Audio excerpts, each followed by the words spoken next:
매주 목요일 만나는 우리 동네 집값 우동집 시간입니다. 한국경제TV 기자들이 동네 구석구석 돌아다니면서 통계 너머에 있는 현장을 취재합니다.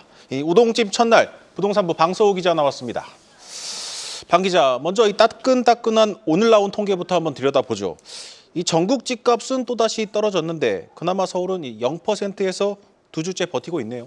네, 그렇습니다. 1월 첫째 주 기준 전국 아파트 매매 가격은 전주 대비 0.03% 떨어지면서 8주 연속 하락했습니다.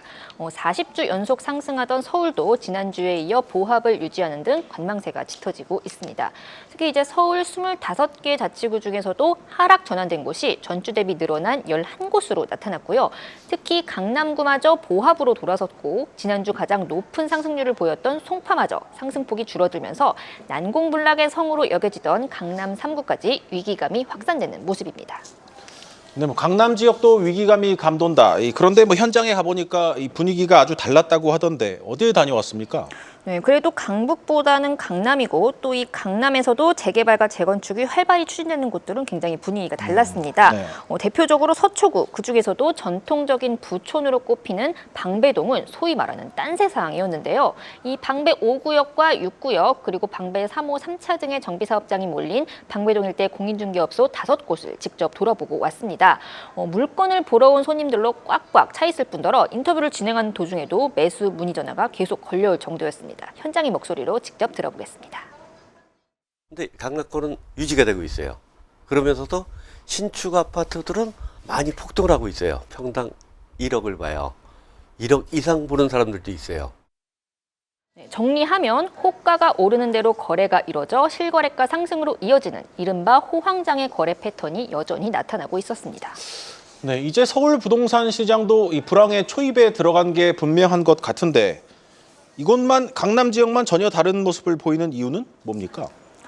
일단 수요에 비해 공급이 부족하고 또 정비사업 기대감까지 있기 때문에 좀 가격이 오르는 건 어찌 보면 좀 당연할지도 모르겠습니다. 하지만 단지 그렇게만 설명하기엔 특이한 점이 상승세가 너무 혼자만 가파르고 또 이미 많이 올랐는데 또 신고가를 기록하고 있다는 것이겠죠. 이를 두고 일대 공인중개업소 관계자들은 이 똘똘한 한 채의 개념이 사실상 강남 초고가 아파트를 가리키는 말이 됐다고 전했습니다.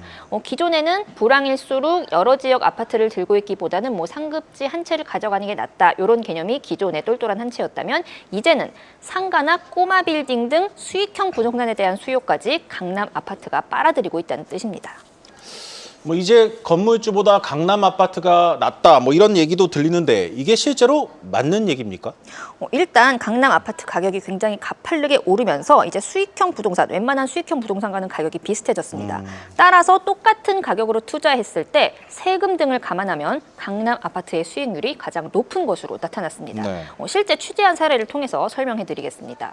10년 전에 이제 서초구 아파트를 13억 원을 주고 구매한 사람, 그리고 14억 원을 주고 마포구 꼬마 빌딩을 구매한 사람이 있었습니다. 둘 다 10년 뒤 가지고 있던 부동산을 팔았는데 아파트는 34억 원, 빌딩은 36억 원까지 올랐습니다. 이제 당장 양도 차익은 이제 20억 원 수준으로 비슷했지만 아파트의 경우 이 양도 차익의 80%가 이제 오래 보유한 기간에 따라 비과세가 되면서 네. 정작 물어야 할 양도소득세는 약 9천만 원에 불과했고 꼬마 빌딩은 7억 원을 훌쩍 넘겼습니다. 결국 꼬마 빌딩의 어떤 임대료 수익을 감안하더라도 좀 세금 부담이 크고 또 코로나19 이후 소위 말해 이제 월세로 내 노후를 책임져줄 그런 우량한 임차인은 좀 찾기 어려워진 만큼 강남 아파트로 수요가 쏠릴 수밖에 없다는 게 현장의 분석이었습니다. 네, 그런데 이제 서울 안에서도 이 양극화 현상이 뚜렷해지고 있는 것 같습니다. 이 강남을 제외한 다른 곳들, 특히 강북을 가봤는데 전혀 다른 분위기라고요. 예, 지난주에 이어 이 강북권 침체는 계속 두드러지는 모습이었습니다. 특히 강북구 미아동의 경우 좀 이제 악성 미분양이라 불리는 준공후 미분양이 굉장히 많은 곳 중 하나인데요. 이 악성 미분양이 많다는 건 이제 최근 부동산 시장을 지배하는 그 얼죽신, 즉 얼어 죽어도 신축을 선호하는 수요마저 없다는 뜻입니다. 실제로 좀 현장을 취재해 본 결과 매수 문의가 아예 없다고 잘라 말하면서 굉장히 강남과는 다른 목소리가 들렸습니다.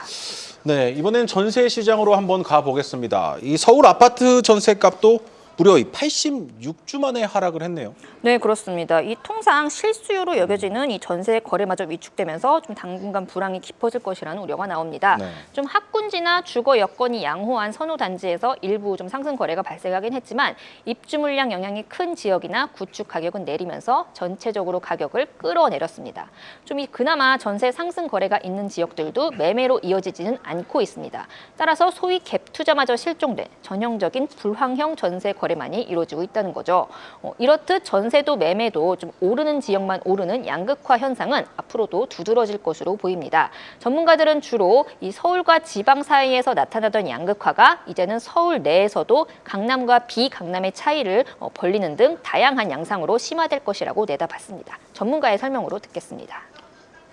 수도권 내에서도 지역에 따른 가격의 상승과 거래량이 편차가 나타나고 있는데요. 이런 현상은 전국적으로도 동반되고 있는 상황입니다. 든지 공격적인 매입보다는 똘똘한 한 채에 대한 선호가 당분간은 이어지지 않을까 싶습니다. 지금까지 부동산부 방서우 기자와 함께했습니다.